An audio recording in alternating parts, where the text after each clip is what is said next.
Hello everyone, we are back. It's Aquayemi-Claude here. Hope you're all well. It's been a while, but we have a guest, special guest, Adrian Cline-Bailey, who's going to be joining us today.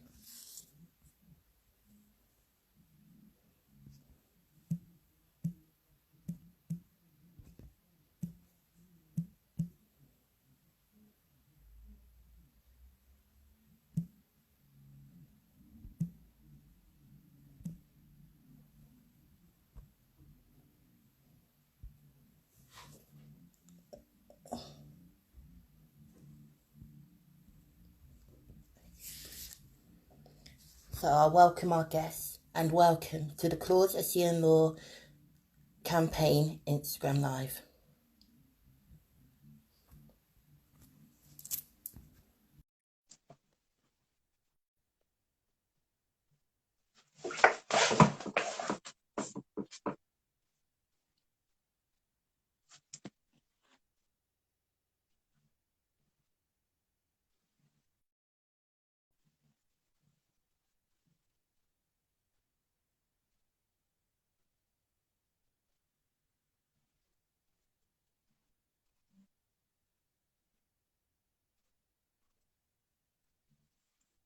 Hi, how are you?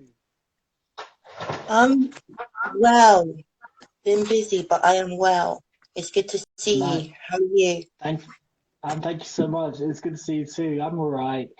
Happy it's Friday. Looking forward to, well, it's not going to be a restful weekend, but yeah, it's Friday. Can understand. So yeah, first and foremost, would you like to introduce yourself to my community and yeah, say who Yeah, you are? That would be much sh appreciated. okay, sure thing. Hi everyone, how you doing? My name's Adrian Cline-Bailey, and I am an editor slash videographer. I've been making videos on and off for 13, 14 years now. I had to have a break for a long time because I'm neurodiverse with bipolar affective disorder, which is now in remission, thank God. And so I count back my total accumulation of making videos experience for people, delivering it to people for about 8 years, because it looks a little bit better on the CV rather than saying you've been doing this for 13, 14 years. What have Mm. you been up to? So I had to contract it down. So yeah, I love editing. I'm an editor. I used to run a small business for a year where when I had resources at the time, thank you to my partner at the time, we invested in some equipment and I made videos for because I was into house music. Mm. So I made a lot of videos. I made a video for Carl Cox. I made a video for Groove Armada. Um, Groove Armada, Carl Cox. My mind's gone blank all of a sudden. Grandmaster Flash. And that Grandmaster Flash video has like my highest views of about 65, 68,000. No SEO, so that's not too bad. But yeah, that's me, just someone who loves the creative space. That's great, and that's really wonderful to hear. And would you say, in your view, how would you say the kind of creative space is at the moment, and if it's in the case that you feel there needs to be more, what kind of things would you say that needs to be kind of considered within the creative space? Um, well, definitely diversity, but I know a lot of people are trying. Mm. Even though it looks from the outside, the picture isn't like United Colors of Benetton. People are trying, and there's a lot of individuals I've met who want to balance the scale. But I would say more than not, I would say more than anything. When I'm trying to think of how to say this properly. When I'm in industry, I only ever see one of me, which is a sad thing because I know, like, there's no rhyme or reason as to why, like someone with a dark skin tone can't be a director, editor, VFX producer, supervisor. It's just a matter of resources and access. And luckily I'm with Screen Skills. I'll shout about if anyone doesn't know about them, you want to know. Screen Skills really, really, really help with finding mentorship and finance. They help me with a couple of hundred to buy these editing videos that I needed to update my CV, because my videos are 10 years old now, and it's taken about that time just to recover and get back with my condition. And then I had a daughter at the same time as well. She's 7 and lives in Denmark.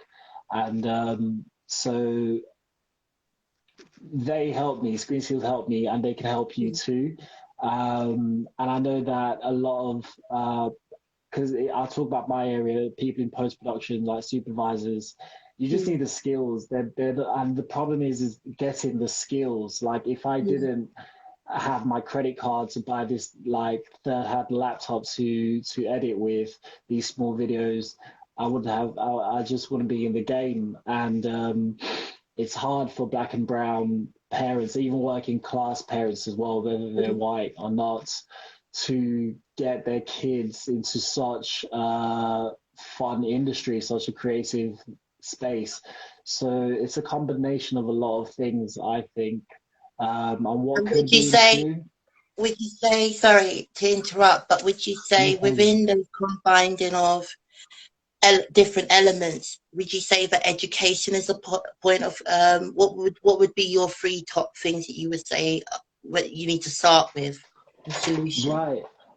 Okay. Depending on which you don't have to go to university for this industry. That's one thing I'm finding out now.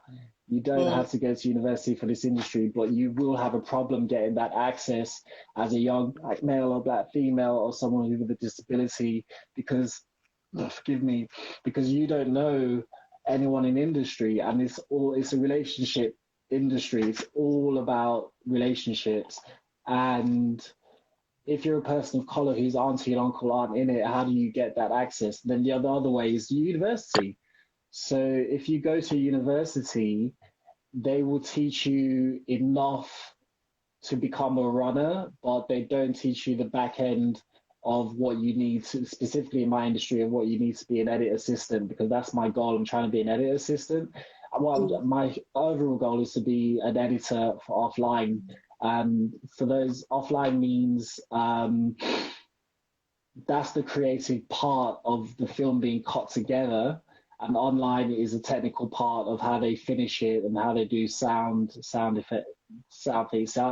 So not that I'm interesting. unsure, but I know my area offline more than I do online. But that's the explanation between offline editing and online editing. Online editing is where the offline edit, the low res pictures, moving image are transferred back and synced in to a red camera or a high-end camera so that you get the best quality.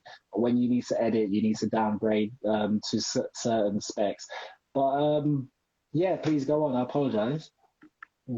No, that's fine. And I would also Getting too agree technical. that within what you've just said and those kind of tools which are required, Yeah, how would you say they need to be supported? What do you feel that needs to kind of yeah. maybe in your The personal view? Yeah, so I'll go from the my break, my start. So having that 1 year, having someone who loved you enough to give you £6,000 and say, Mm, buy this equipment because this is what you want to do, which opened up so many doors in that year when I was practicing. Because I knew video, and I came from like a radio news journalism background, but my film my graduation, I graduated with a short film, a short story for my BA honours. And then I didn't have an exit interview. This is something that gripes me all the time because I'm very, like, even though it says junior editor on my profile, I'm kind of lower than midweight experienced editor. Um, so, yeah, I could not have made those videos and then got other jobs without having that kit. And I know you can rent, but I'm very wary of renting. My credit rating is in despair, in mm, dispute, and so I'm trying to work on remedying that now. But but luckily the industry has changed, and so you can use your mobile to make a video. So you don't need Mm, to get that high-end camera. If you've got a drill video you want to make and your video shoots, you got a phone that shoots 1080p, which is good enough. And if you know the mechanics of what you need to do to edit that, to record that, to direct that, which you don't necessarily need to do as the editor. That's the director's job to do that.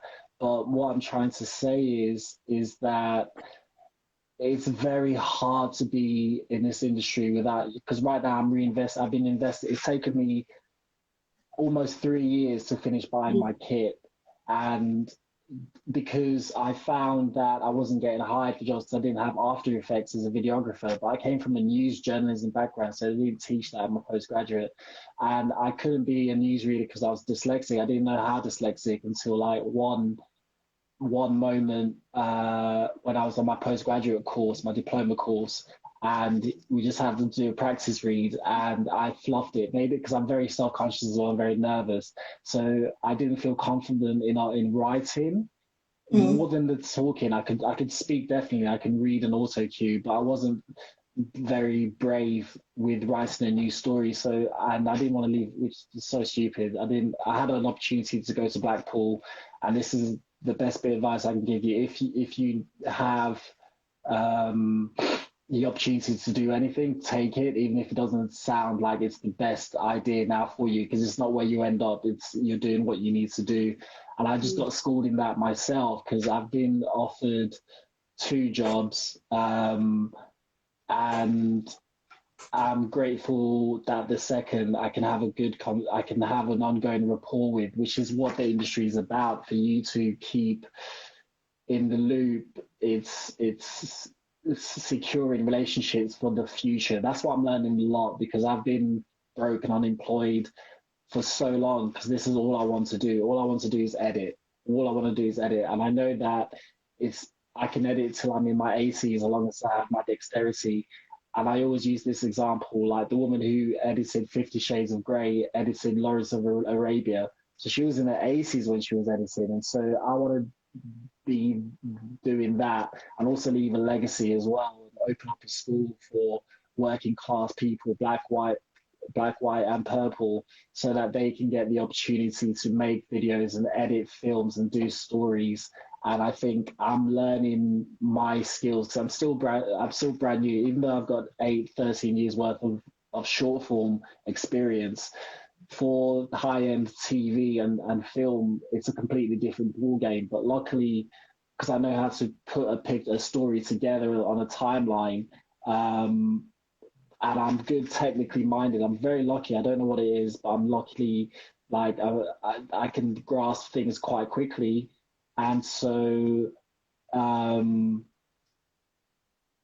I forgot what I was saying, but no thank you. problem. So thanks for sharing. And also, would Mm. you say that because when was you first diagnosed, or was it the fact that it came quite late in your life?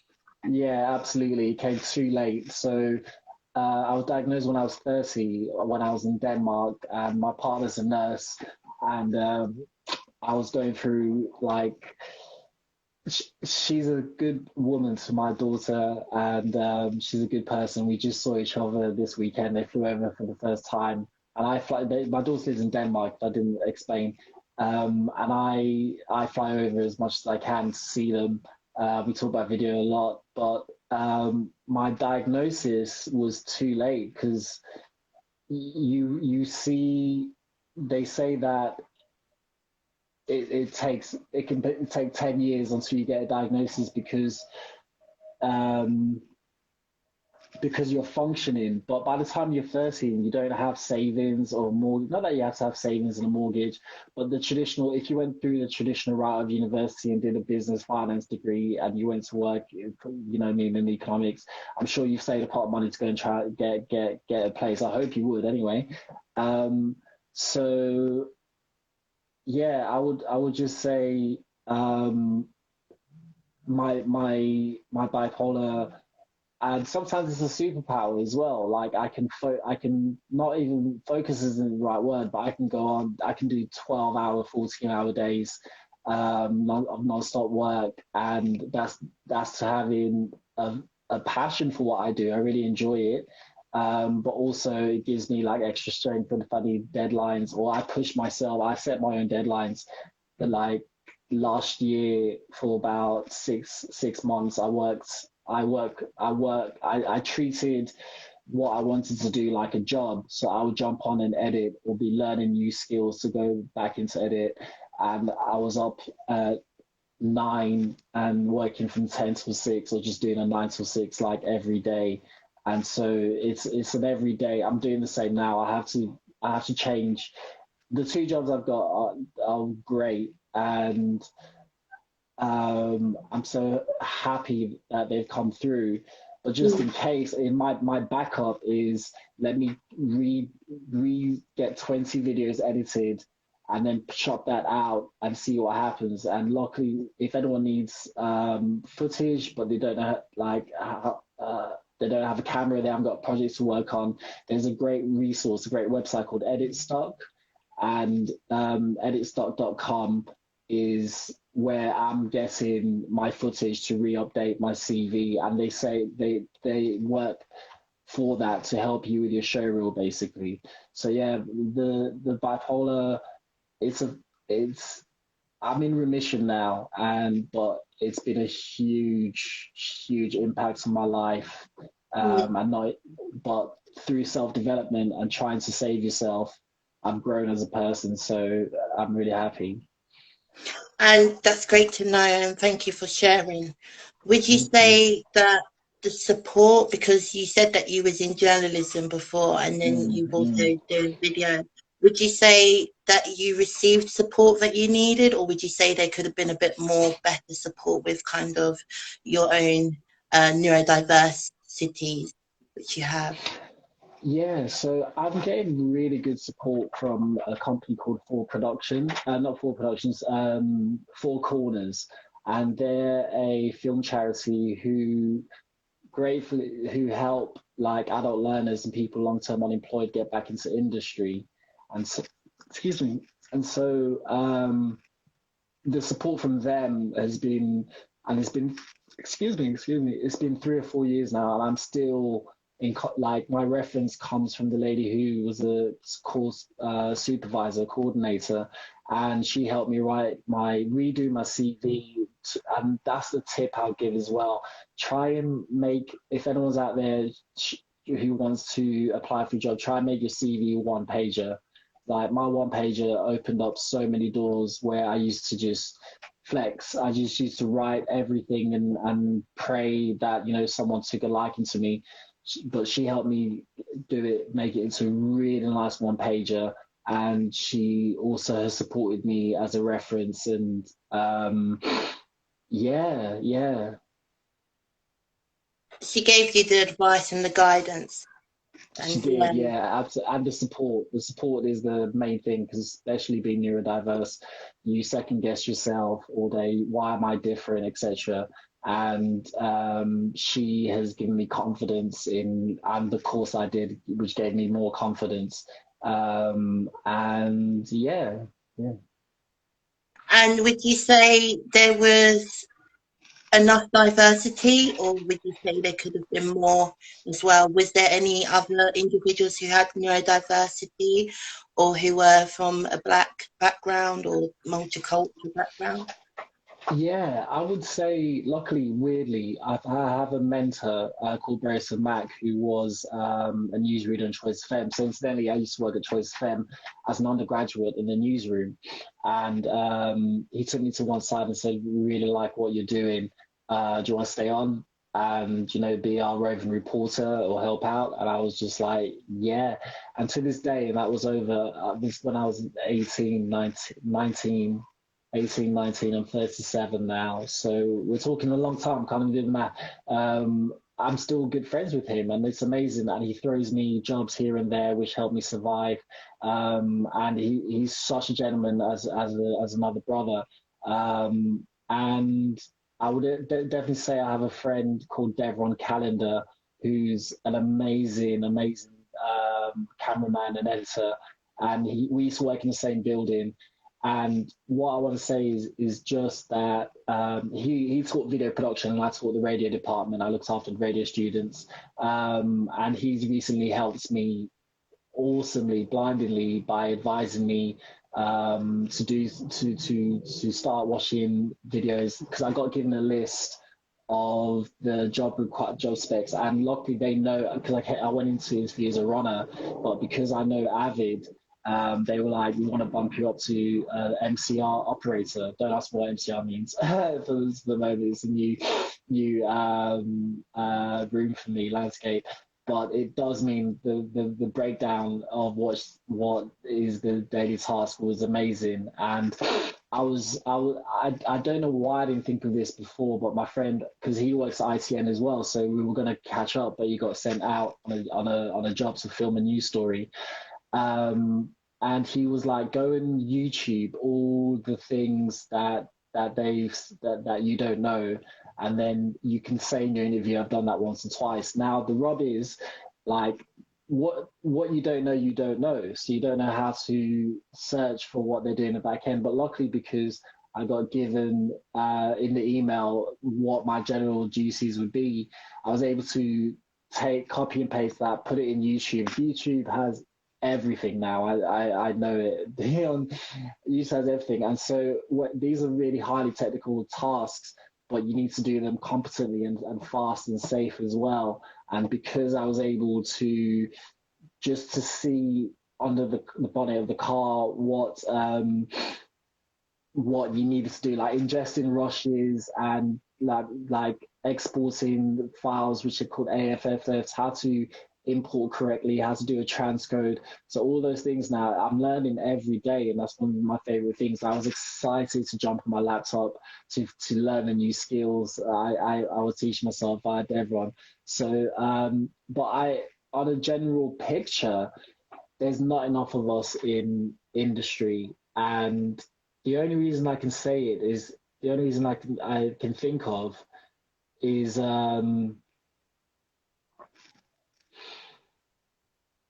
the education and probably the kind of, would you say, the representation of equal opportunities, would you say, in your personal view? Or yeah, I mean, like, I remember being hired by eBay, and it was a black person. I worked at The Voice. It was a lady of color, and that was during the Olympics. I was doing the videos for around the Olympics when we had it in London, 2012.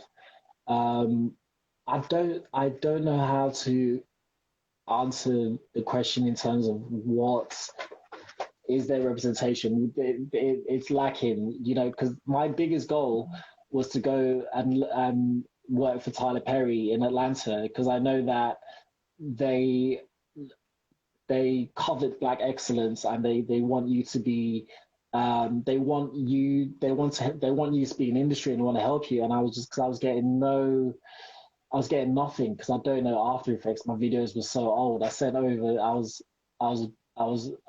was getting universal credit, and they have a portal. That's what made me survive. So that's one thing I'm really thankful for this country, is that the lowest times I've had when I'm like, I just have a one-track mind. All I want to do is video. I don't want to work in a pub. I don't want to work in a restaurant, which is not the attitude. Universal credit helped me, and they helped keep a roof over my head. So I'm not embarrassed about saying that. But what I would say is that black women need to be represented, and people with soft and hard disabilities need to be represented, and men of color. But also at the same time, being diverse, they should have white working class as well, who wouldn't know what the opportunities are out there.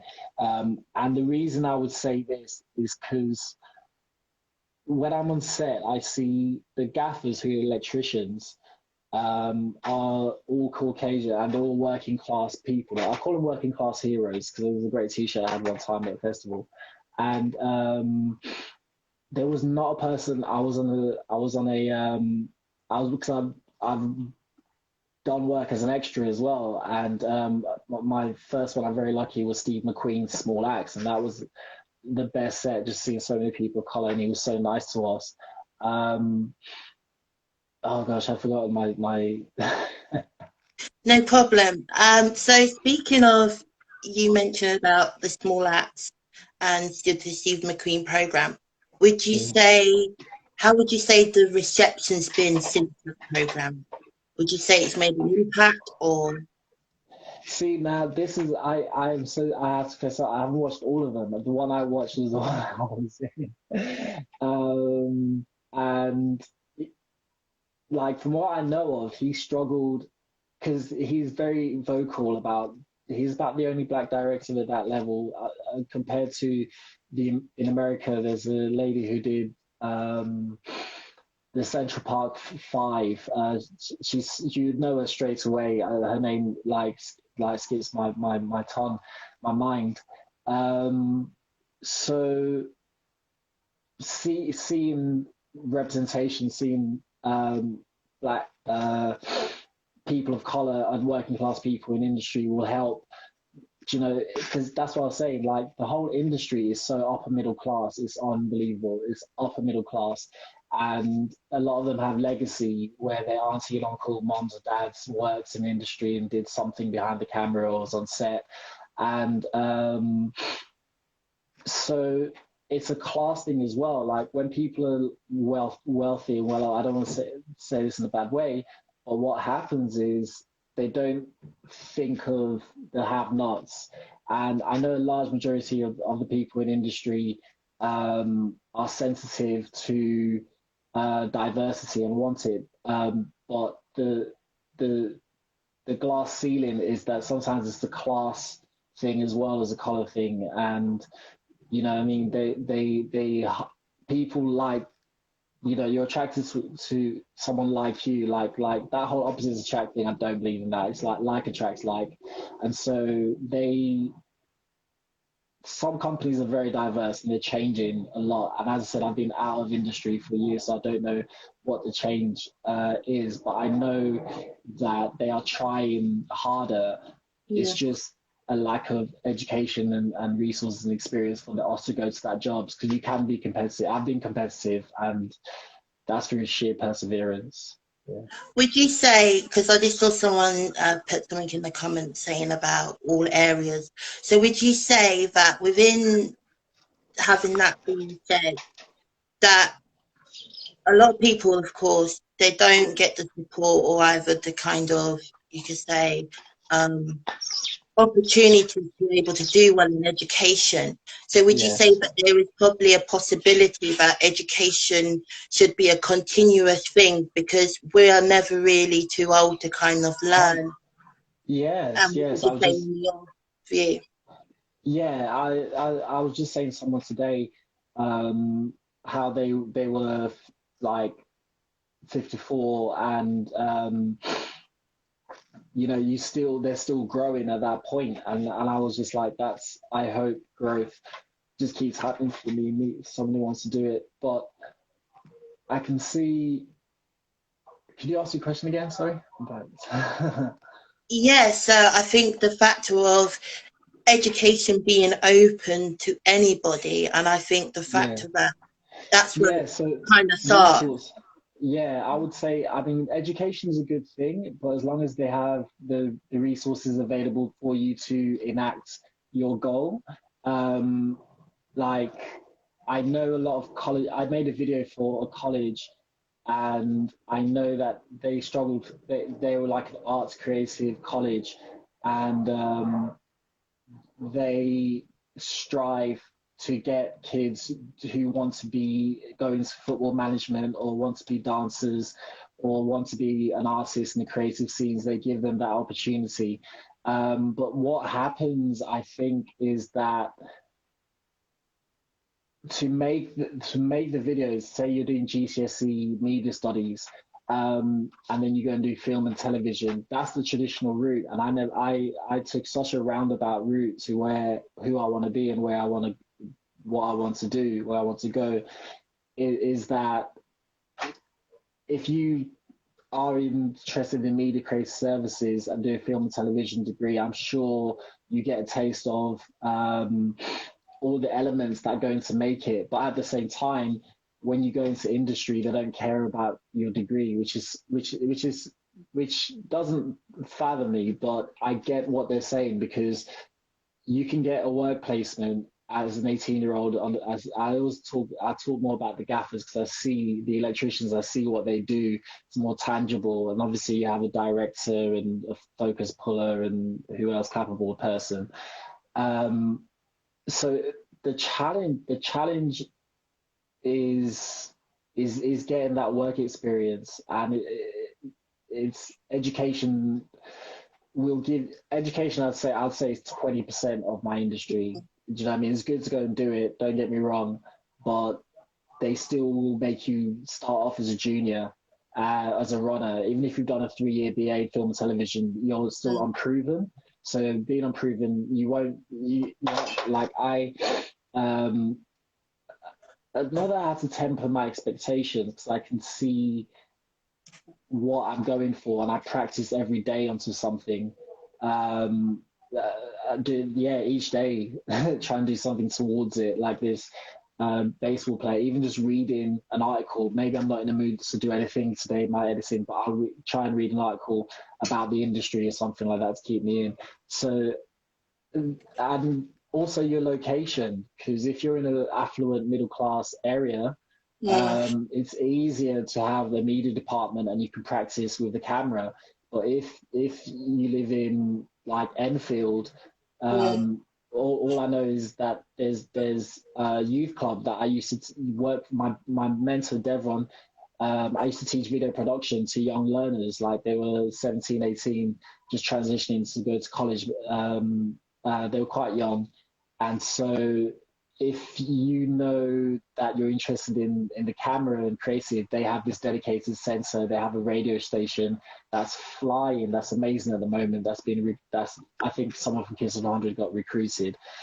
So it's a luck of the draw. It's really sad. It's really sad. And speaking of that, would you say that the opportunities are very low, and of course there needs to be given more opportunities in areas which don't really get those opportunities? They are trying. They are trying, and the reason why I'm say I'm trying, I'm not trying to be bougie or say, I'm in industry and everything is hunky dory, because it took a long time, and you have to build up trust and relationships, but you have to build up your skills as well. I try and work on editing. Like I had to take 2 months off because I couldn't afford that £60 edit stock to pay the £37 subscription I had for Avid, to get cracking again. And so I had 2 months off from editing, and now if luckily I know my area well, and it's just muscle memory. But things I don't know, I can go to YouTube to find out. But these are professional things you need to know. So I would say it's luck of the draw, but you need to arm yourself with knowledge. Knowledge is power. And if there's anyone right now who has young kids, etc., I would just say YouTube. What does it take to be a director? What does it take to be a sound supervisor? And when you hear from the horse's mouth, then you can plot your chart. You can work backwards from where you want to go. And that's what I do. I have my plan of being an offline editor, and the next step in that is to be a first edit assistant. Next step in that is to be a second edit assistant, third edit assistant, runner in post production. And luckily I've been offered 2 jobs, so I skipped the runner route. But that's because I put the work in the years before with my videos. So they're like, you're experienced, and we feel you might be capable. So yeah, it's a really hard question, because opportunities. But YouTube is a good resource, you would say. And would you say that in regards to the factor of YouTube and the tools that it gives, do you think there needs to be more of a better awareness in regards to it as well? Because I know it does have its challenges that other people would say, oh, it's not great, but... Yeah, I would say, I think I'll give an example. So I had a friend, I was working on a production. I can't talk about it. But when I was working on this production, I was connected via someone who's part of Beck2, and I would recommend becoming a member of Beck2, because apart from giving you liability insurance, they're there to support you as well. So I'll just leave it at that. But membership is like £10 or something, and I'm advocating. I'm not. They haven't paid me anything to say that. Um, but YouTube, I would say I have like a learning list. I have like 60 plus videos plus Avid videos, which is another like 15, 20. Because once in Avid, once you get the mechanics of knowing what to do, um, there's no need for 60 other videos of learning, etc. But what I'm trying to say is that I would like maintain a blog, and I would research everything to do with film, with cinema, color. What does it take to be the set designer? What color management? What is color for film? What does that mean? Grading. What that means is they shoot with a flat picture. What that means is it's easier for that footage to be color corrected later down the line. Long story short.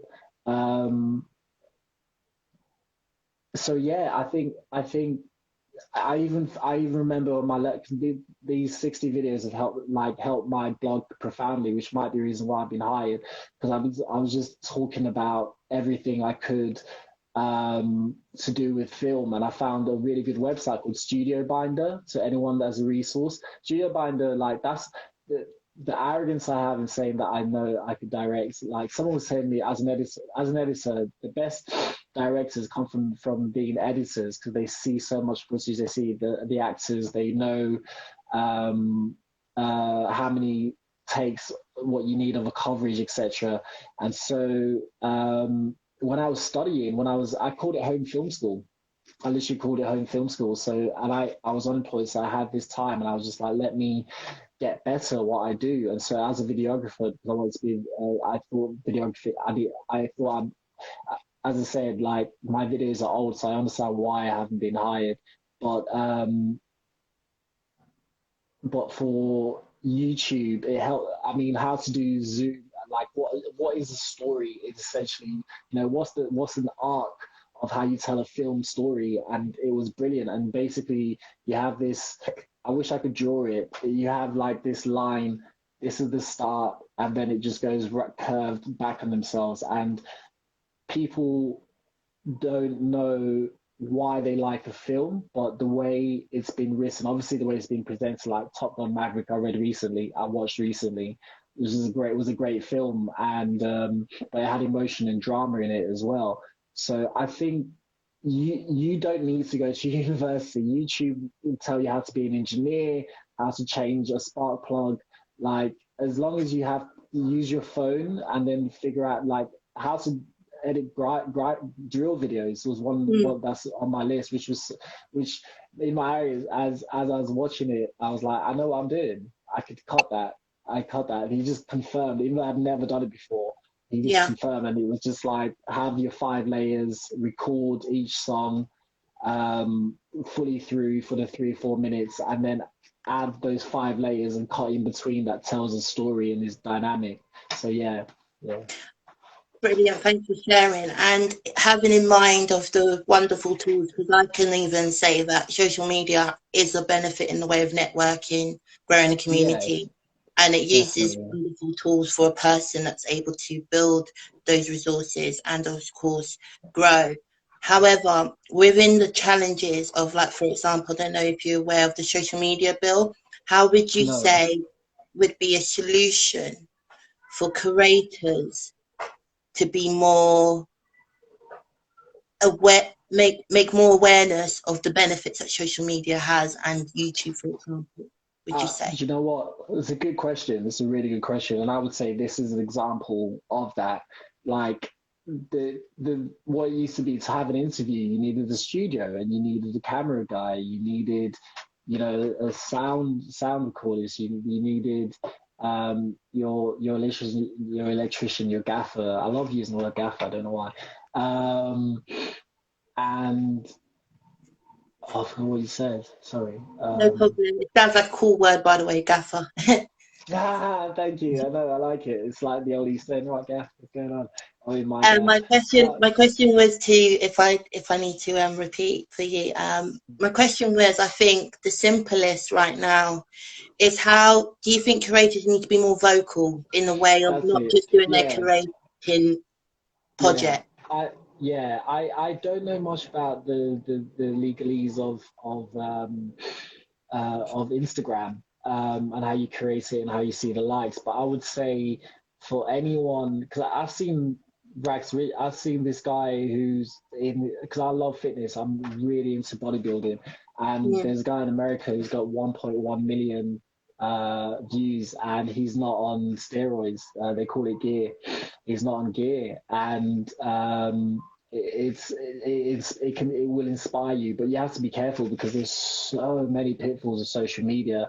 But mm, I don't post my life anymore. I don't post my update. I don't need to because I'm too busy. It's like my friends in WhatsApp, they have this really good group going on, but I'm like, I don't have time. I'm trying to get to destination. I don't mind. I love banter. I don't mind banter. Don't get me wrong, but I know what my fixed goal is, and I don't have. I'm on my deathbed. It's just really sad. I'm gonna be. They will ask you, what the thing you most regret, and I'm sure I'm gonna say not spending time with my friends, because at the end of the day, when we pass, it's not about the job we're thinking about. It's about who, do you know what I mean, who was around us and who supported us. So, but in answer to your question, I don't know how curators can have a voice, because Instagram is so big. I mean, with the numbers that they're making, I hazard a guess. I haven't seen any of their like income statements, but it's hard to enforce change when they have a formula that's already working for them. But for you as a curator, it's just continuing putting up content. It's continue, even if it takes 5 years, to be known and noticed. It's 5 years that you practiced your art, you practiced your Photoshop, you practiced, putting videos together, you practiced arranging this. Even arranging this, you were so professional. You're so professional, and it's something I want to like aspire to, because you're doing it for the greater good, but you're very, very organized when you come to do it. And so I think, yeah, I wouldn't know what to say about it. Wow, cut that's me off, fine. but That's yeah. fine. Thank you so much for what you said. And I think what's interesting from what you said is that I think social media, it does have its benefits, but what I thought was very interesting, as you said, is spending time with your friends. But would you also say that there is more tools and support with YouTubers like yourself, influencers in general? What would you say, that there is certain stuff that could probably be considered and probably hasn't been, to support them? Yeah, I don't know how to say it. I don't know how to say it. I mean, the thing I can say is that Facebook, um, this is more of a holistic Mm, answer to your question, but fa Facebook, for Donald Trump to get away with what he did and post the things he did is deplorable, absolutely deplorable. But for social platforms, allowing his I'm trying to think of a very like it's like the vitriol that he puts out as a platform. Facebook should be, that's no hate speech. Like, it's pure and simple. There shouldn't be hate speech, and in Twitter shouldn't be hate speech, and he's got to close down.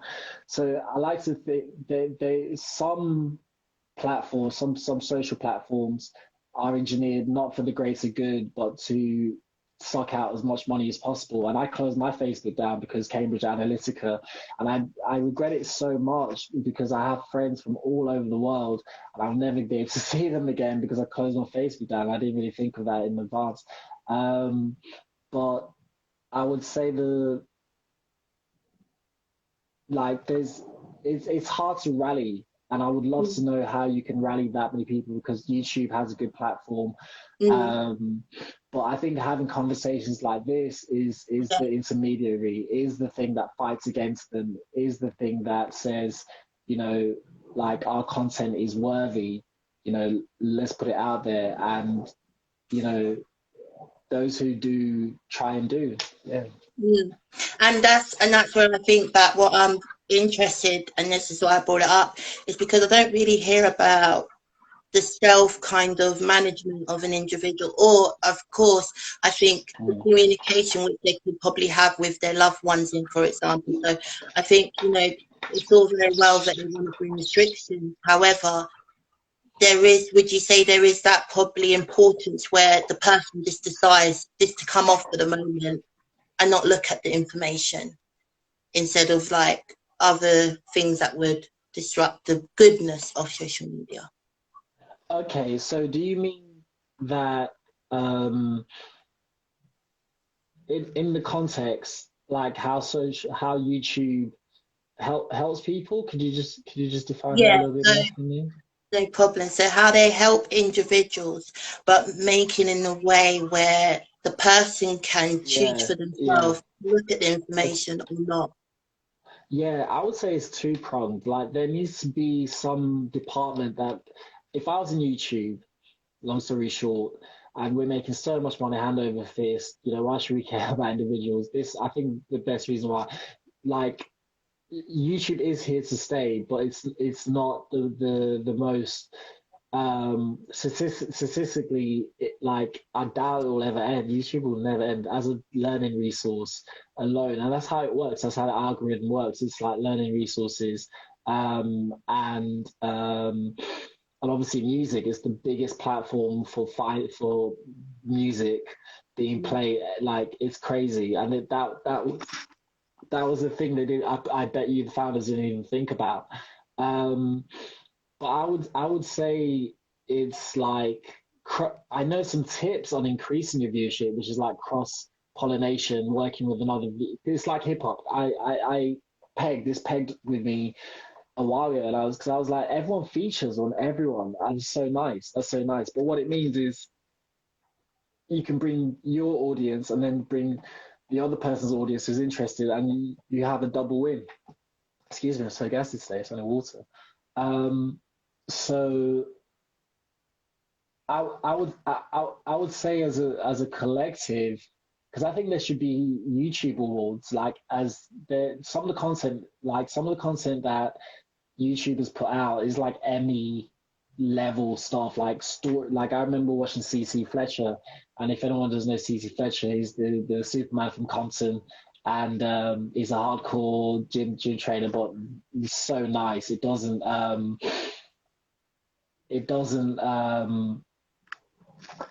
I forgot.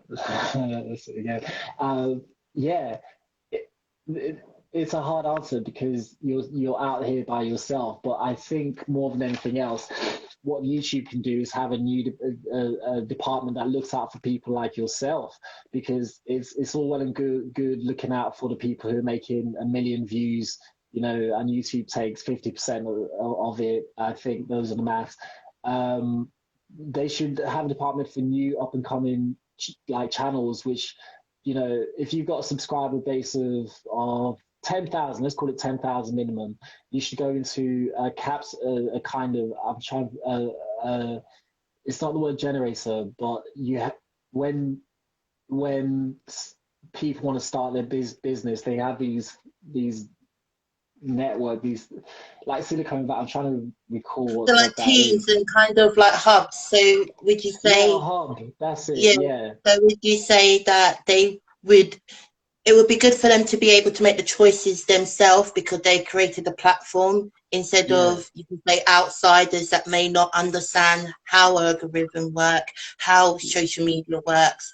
And of course, it's up to the creators really and the people yeah, who did it to be able to make these kind of initiatives yeah. and It then would to be. continue the growth Yeah, and totally. It would be a game changer, because if you have that team that looks after the 10,000 K plus the 20,000 K, support them in cross pollination and how to. I don't want to say how to improve their videos, but how to think about content, because YouTube works in a very specific way. It's all a search. It's the biggest search platform next to Google. I think it's more than Google. It's equal to Google, but YouTube they didn't even know this as well, was like a searching platform as well for learning resources, which doesn't make any sense.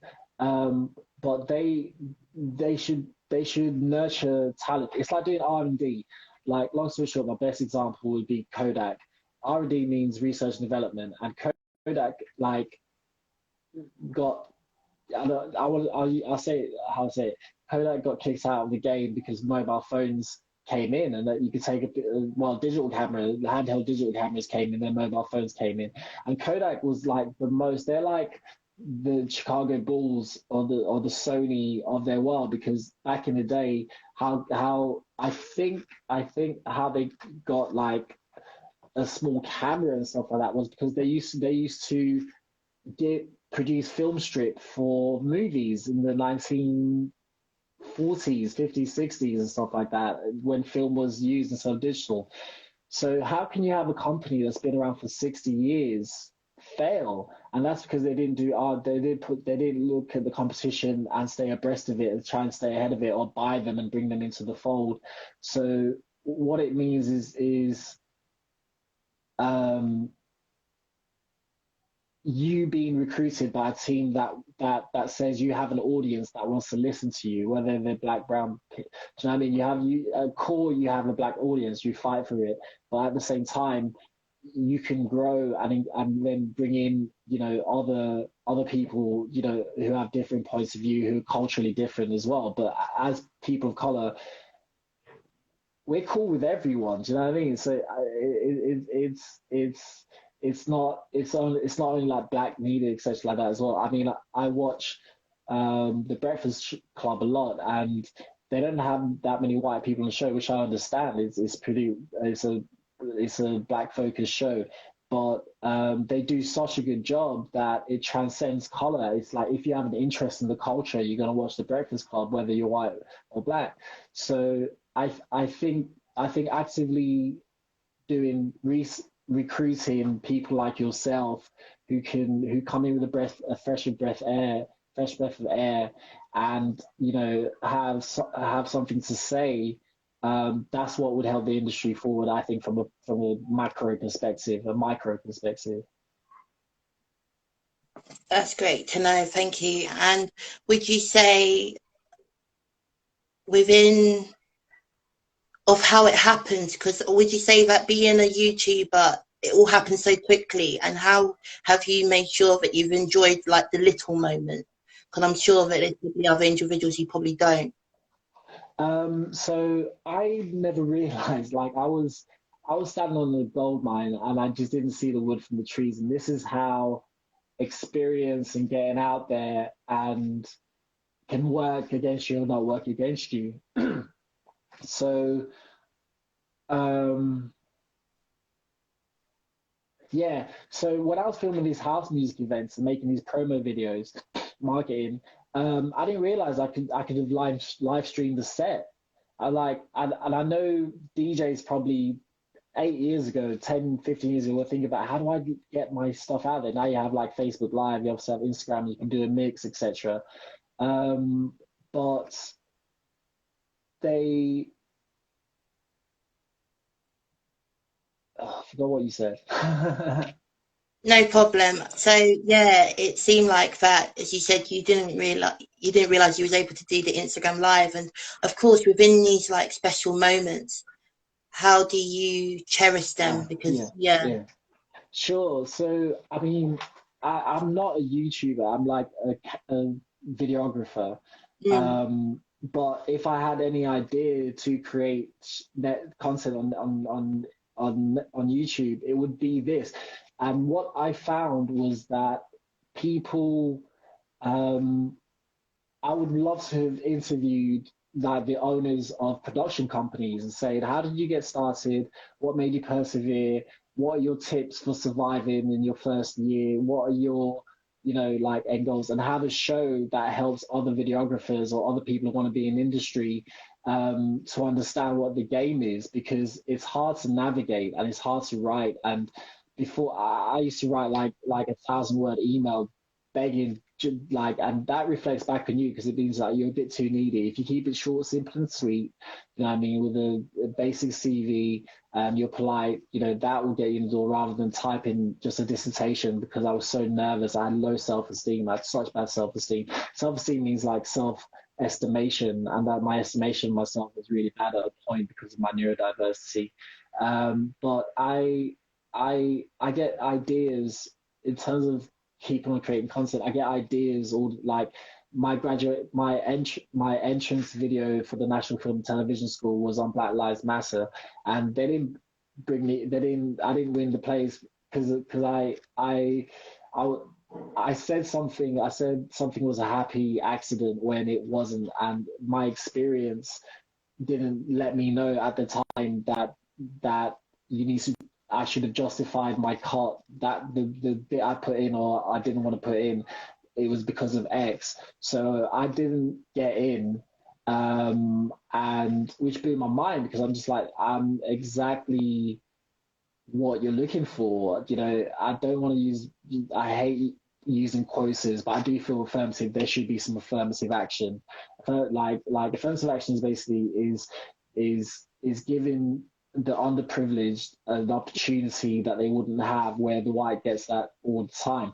So there should be they won't do it because, and I get it at the same time, it should be organic and holistic, but there should be like what I know is happening now is that like after are saying you won't have this pot of money for the film unless you have X amount of diverse people. They won't give you money for it. So they're changing the game. They're changing the model in terms of, as I said, like crewing companies. Like a crewing company, I didn't know what this was for ages, but once a crewing company is are people who look out for um, the rudders. Again, I said the gaffers, the director, DOP. Director means DOP. I should know what that means. It's an old word for what a cameraman. Director of photography. I should know that. That's crazy. And that's what used to get me as well, because they're like, I used to see at the end of films photographed by who, and I was like, what does that mean? It's not a still, but it means it's like an old legacy word, like moved, updated. But that's the thing with access and history as well, because I wanted to be a pilot when I grew up. When I was younger, my dad was like, "Your maths is really bad." No judgment on him anymore on that, but yeah, after seeing Top Gun, I was like, "Oh." But anyways, the maths was bad. But when he said, "What else do you want to do?" Trevor McDonald came to mind, and I was like, "Oh, I can. I want to do. I can. I want. I don't know if I really wanted to do what he was doing, but it was like, oh, there's something outside of me. There's something in my environment that I can attach to. And so the lack of representation in not seeing, you know, like the guy from Mama Youth, I was listening when I did my research and application for Mama Youth, which got denied. And there's a backstory to that, but I'm not allowed to say. He was saying that he's still surprised after 20 years as an editor that he's one of a few black people. And Yeah. so what and ITN are trying as well. One of the jobs I've been offered is from ITN, and they are hungry for diversity. They are hungry to tell more stories and unique stories, and they're actively searching for women, for BAMEs, for NEETs. NEETs are a bit too young. If anyone doesn't know what's a NEET, it's not in education, employment, or training. And it's a slow process. And historically, I understand why it happened. It was through a Carla school in me actually. So in the Windrush era, the reason why we don't see we're so underrepresented in the Windrush era, the people who came over were like the teachers, the doctors, the nurses. They were cerebral white collar workers, but because of the racism in England at the time, it was you weren't allowed. They didn't want them to be any professional officers with them. They didn't want them to be on par with them. Long story short, we ended up getting these jobs as bus drivers and you know low waged like gig economy jobs. And so what we have is a lost generation of people my age who are are not in these offices And only because like my dad, because of my grandfather more than anything else, well, my grandmother, I'm Sierra Leonean, and we're like, I know that black people, we're actually like like Republicans, and because we're tough on crime. You know, we have high moral standards, etc. But the people who give the opportunities, who open the door, is usually Labour and Democrats.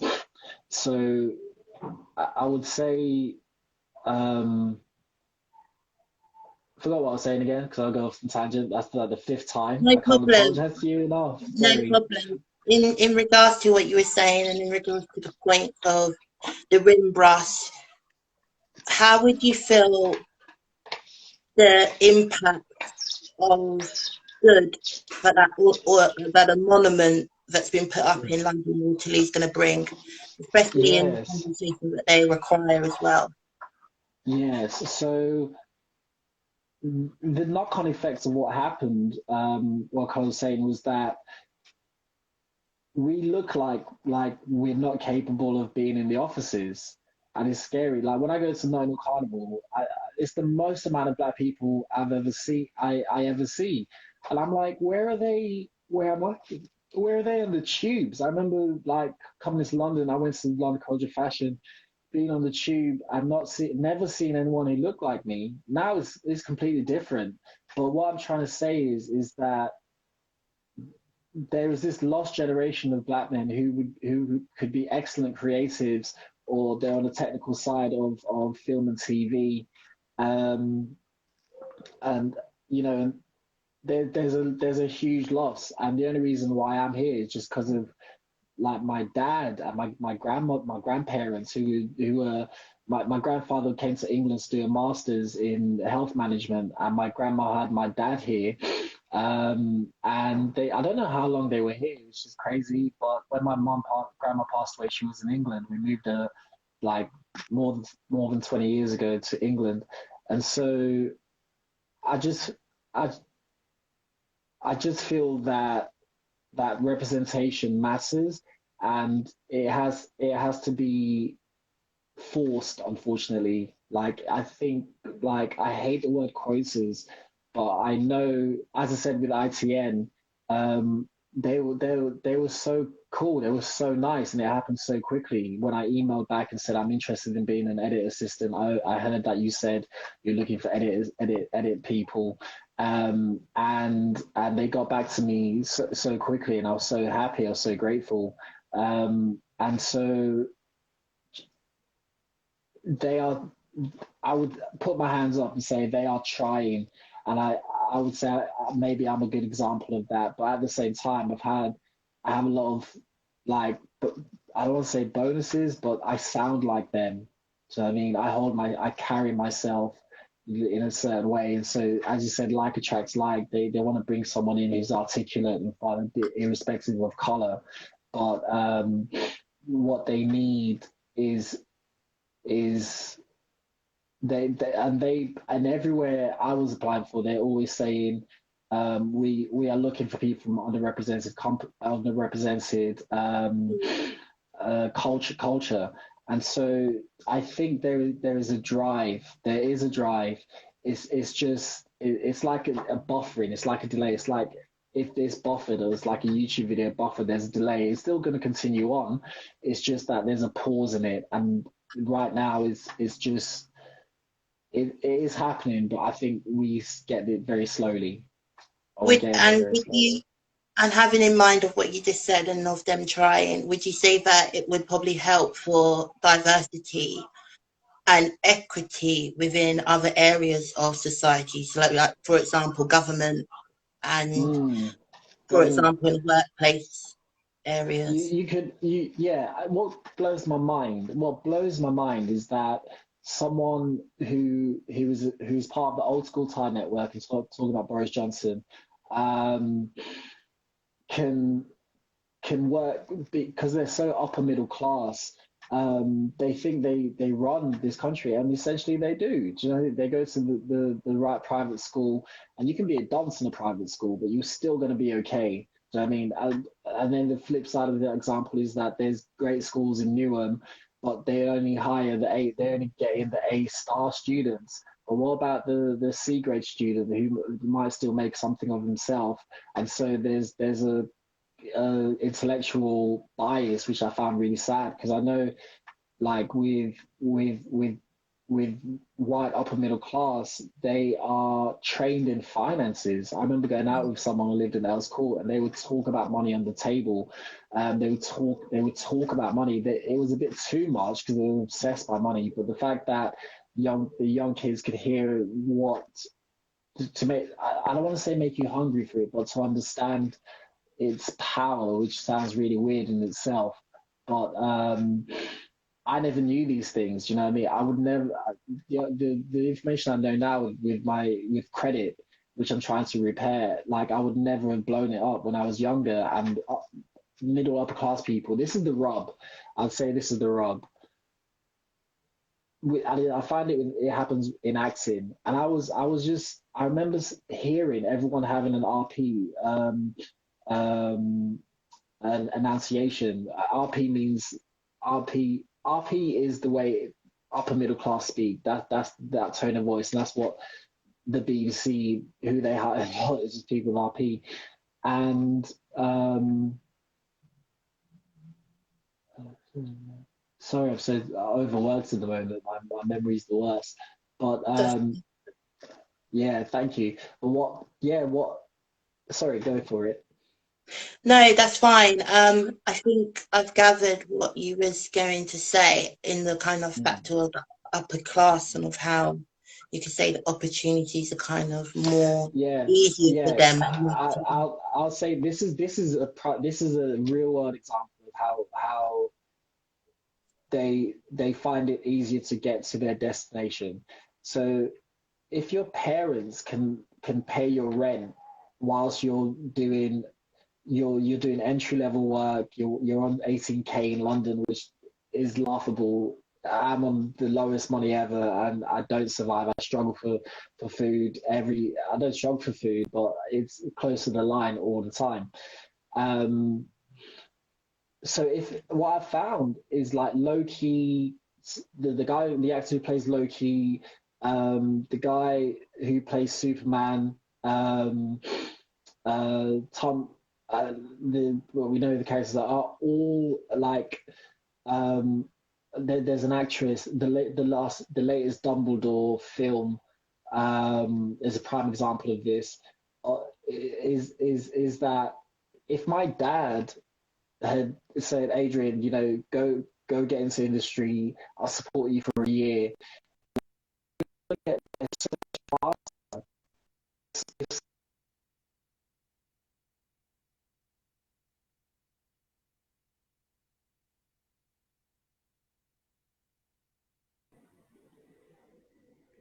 Cool. Sorry about that. Um,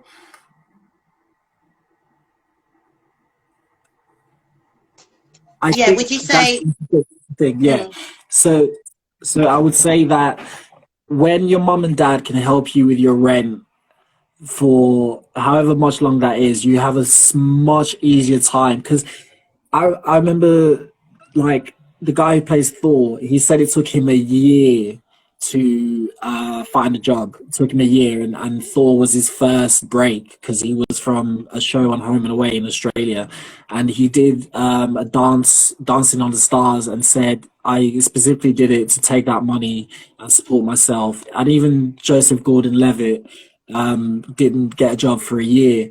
So imagine what it's like in London when it's parallels. I went on a training course yesterday with Film London, and they explained it's parallel. I always have a one-track vision in my mind. I'm like, I want to be an editor, I want to be an editor, I want to be an editor, which means I need to be a runner in post-production.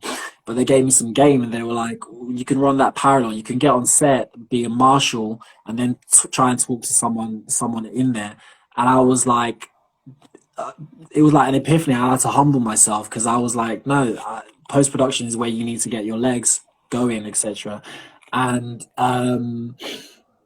what got me what gets me, I think, in England, I think you should ban, like, private schools. Private schools shouldn't be allowed because that tears down structure, culture. Do you know what I mean? If you have kids going to a private school every day and being told you'll be running this country, you'll be running this world, you'll be this next CEO, you'll be this and that, and so if it's Joe Bloggs and it's me and you and our parents don't have that money to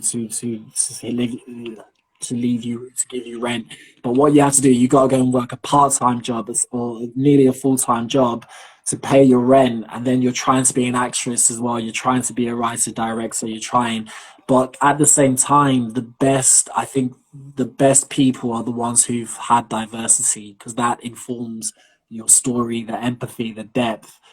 When it comes too easy, the people throw it away. But what I find in industry is that the actors and a lot of the higher up producers are from public schools, and I'm not saying that's really the case, etc. Because there's grammar schools as well. People go to grammar schools and they're very high up. They end up very high up in their life. It's hard to do this if you don't have some kind of a support. Mm. As I've said, yeah. And would you say that there needs to be equity and also probably that kind of basis of a person's knowledge and of course being open-minded and kind of seeing a person, you could say, gifts and abilities. And would you say also that, I think my question here to you is, would you say there needs to be a different structure of how our system runs? So in regards to like politicians, for example, opening up to the Yeah. small parties. It blows my mind that, like, it's not ambulance people and firefighters becoming the prime minister, because I always say Boris Johnson doesn't know what it's like to live on universal credit or job seekers allowance. Doesn't know what it's like to only have 115 a month, and people, I tear through money at £20 a day easily just on little bits and shenanigans. So it's like it blows my mind that the people who are like David Cameron, and even back to Tony Blair now, which I found out, like my housemate just said it right. They just pick the person. They pick a person, and it's not someone like you or me. Do you know what I mean? Because for some reason, where did all these? Because Barack Obama was a community leader. Like, he was in the trenches when he qualified for Senate, and then he went for presidency really quickly, and they were like, oh, you need more experienced X, Y, Z on the floor, etc. And he, what I was saying, that's You're it. talking about Barack Obama. Yeah. So Barack Obama versus Boris Johnson, there's no comparison. Boris, I didn't even realize he's got 8 or 9 children. What? Of course he can afford it. Use a condom. Excuse my language. But he doesn't say this. Whereas, like, younger parents who have children young are demonized, etc. But he can afford it, and so you have people. There should be a rule that after you leave leave the highest echelons of politician, you should be banned from going on board companies for at least 7 years. You should be banned from being a consultant 7 years, because all they do is use it as a tool, as entrapment to go and work for private companies and get paid silly money. So how are you my leader when you don't know what it's like to struggle and burn? I don't care what goes on internationally. Obviously I care, but stop selling arms and all the rest of it. But how are you my leader? And yeah, you need to know economics, and if you're the chancellor or whatever it is, and you need to know the spreadsheet, etc. Get those people around you. But there's a fundamental problem of the haves, the old school Thai network, and it's very it's weighted in class. And I'd say a good example is Chiful Olvicher, I think. I can never remember his name. He went to Dulwich College Boys. And obviously through acumen and talent, he got to where he wanted to go. But yeah, again, I think it's about class, and they hire who they know and like, not who they like, but who they're more familiar with. And he's you know, he's black, obviously, and I'm sure he's had to struggle. He might have got in there on a scholarship.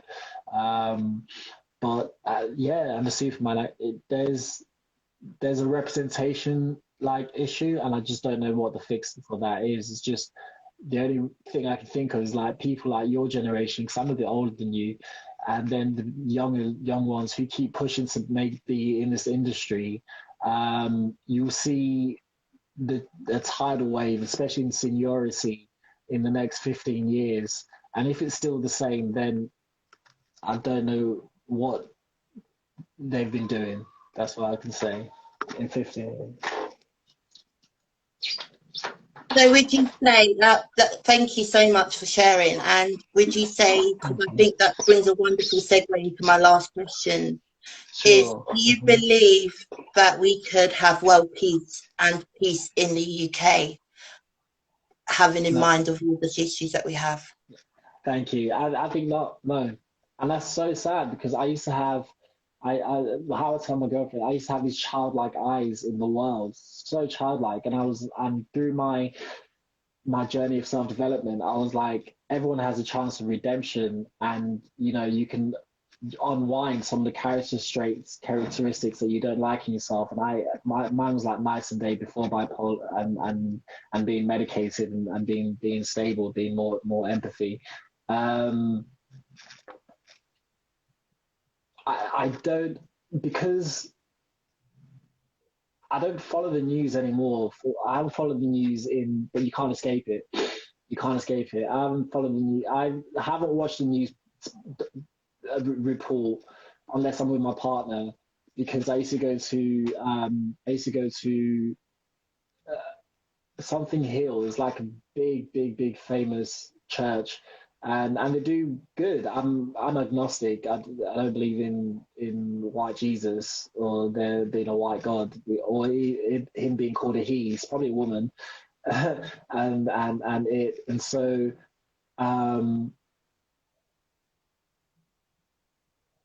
I forgot what I was trying to say.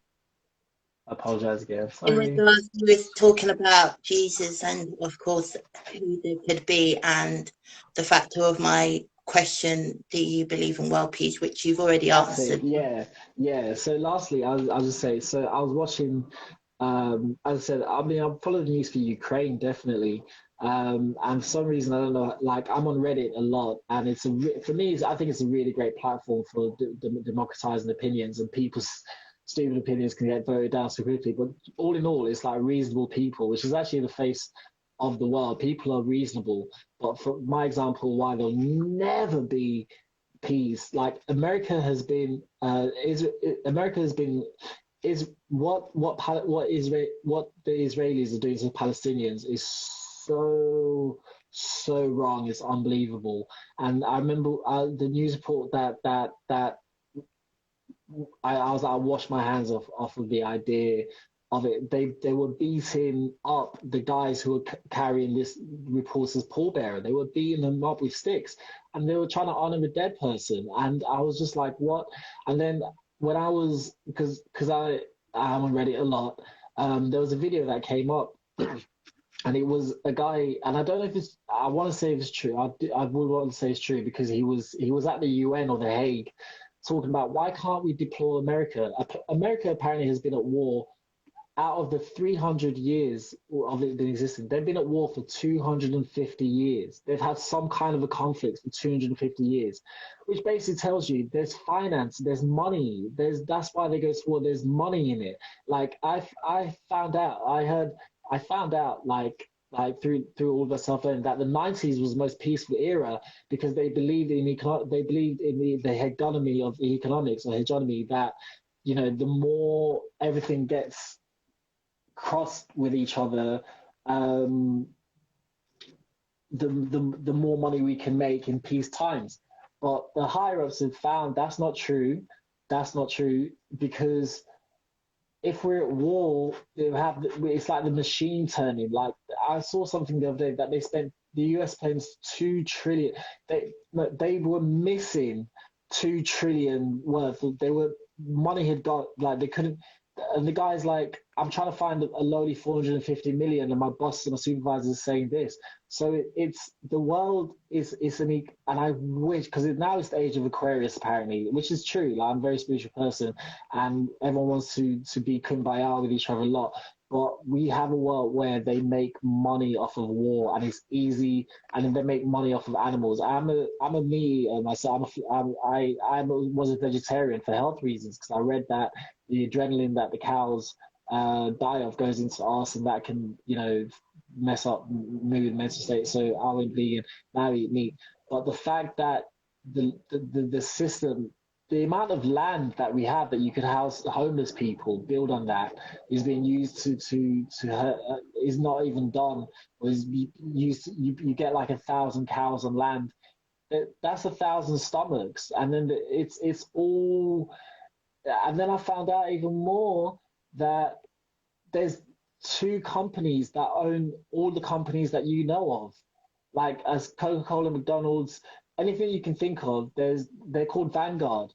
How can one company literally own all Nike, all the main products that they should that's actively uncompetitive. And as an investor, I'm not an investor, but I'd love to be an investor one day. I get it. Do you know what I mean? Like capitalism, I think that like the gross, what I would love, there's a place called Barvin or Bara or something where they work off the gross happiness index. So it's like, have you got a home? Have you got a job? As far as I can't think of anything else, but they work on this index.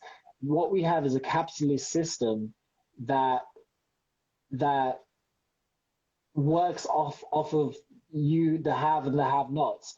And if you're born on the lower on the social ladder, bar going to a grammar school, you're probably going to stay in that area. There's no way of climbing. So the problem is that this world doesn't want to fix it, because there's money in pollution, there's money in plastics, there's no money in green energy, but there's money in figuring out like cold fusion, but it's probably been found out 10 years ago. But the amount of oil and money, because Africa should be looking like Dubai 10 times more, because in our mobile phones, the metal that makes it work comes from Lithuanian, Africa. I think it's Is that what it Lithuanian. is? I think so. Yeah, it's made in Africa, but the corruption, and then just listen, I'll give you a Range Rover, I'll give you this Land Rover for access to your land, and they just do it. But there is a plan, because what inherently blows my mind is Elon Musk can have 250 billion. The other guy, Berkshire Hathaway, can have 200 billion, but you don't go and solve the world's problems. Like, what is that? What blows your mind that you need to send people to Mars when all the problems are here in you know what I mean? You have the homeless, the drug in Finland. They have no homeless. They put them in. They don't lock them away, but they give them accommodation. They don't give you 5-star accommodation, but they give you a place to sleep. And I remember volunteering when I was in Denmark and getting Tesco's old sell-by-date food and that being delivered to those people. And I had this epiphany. I was just like, if I was like, it was like this had happened to me in the multiverse. And I was like, and I was dead broke, and I was homeless. But because they have this structure to help, give me 3 years, I'd be out of there. Give me 3 years and I'll be back in a job. I'll be back feeling good about myself, etc. So this world doesn't want to change because there's money to be made. I think there will never be peace. The arms, Yeah. Yeah. So, yeah, thank you so much, and thank you for answering that question. I know it's not easy for some because there's a factor where, commodities before people, and of course there needs to be an element that needs to be looked at in regards to that, and things hopefully should be able to change, but of course it's still a factor that it is questionable. Thank you so much for your time. But you was going to say so. I was just going to say, well, thank you for your time. I was just going to say, the one quote I have on my wall is "change the world around me." rather than the world changing me. And that's how I felt. I felt so down by the state of affairs. I was like, well, there's no hope. There's no hope. But at the end of the day, as a man, and as a human, and the buck stops with me because I have a daughter. Um, you have to try and make it better. I have to try and make it better for my daughter so she inherits something good in this world. Do you know what I mean? I have to, by the time I retire, we wouldn't be using plastics anymore. We'd be using like plastic that dissolves in water or something like that. So me and you, people like me and you, and I think we're the majority, not the minority. But the problem is the people with the loudest voices have the loudest platforms. But I think generally everyone tries to go about their lives in a positive way and be good to other people. It's just that we have an infrastructure system that's so built in for people not to win, and they're scared of sharing the money, the pot. Well, thank you so much for that quote. Thank you so much for your time. It was really a pleasure speaking with you today. Thank you And so much. It's been the same. It's been the absolute same. I know I wax lyrical. I'm really sorry for forgetting my points. But it this is a happens. great. I forget as well, so I can fully Thank you. understand. And thank you Appreciate to you. Thank you so everyone. much. You're welcome. Thank you to everyone who's joined this space and joined this Instagram live. My name's Aquayemi-Claude, and you was also listening to Adrian, who's been our guest today, part of the Claudes SEN Law Instagram Live. Do join us next time. And also, if you are an individual that would like to be interviewed and like to reach out, do feel free to drop me an email or DM, and I'll be happy to arrange that with that individual or organisation. It's been a pleasure, and thank you very much for your time, and thank you everyone else. Thank you so much, Claude. We'll keep in touch. Likewise, bye. And do DM me that information, because I'll be happy to share it with my community of the useful recommendations and tools that you. Okay, yeah. I'll send you on email my playlist, my learning playlist, my knowledge playlist.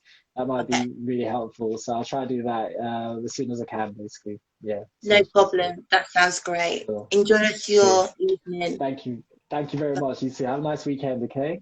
Have a nice weekend. Thank you. Cheers. Bye. Bye. Thank you.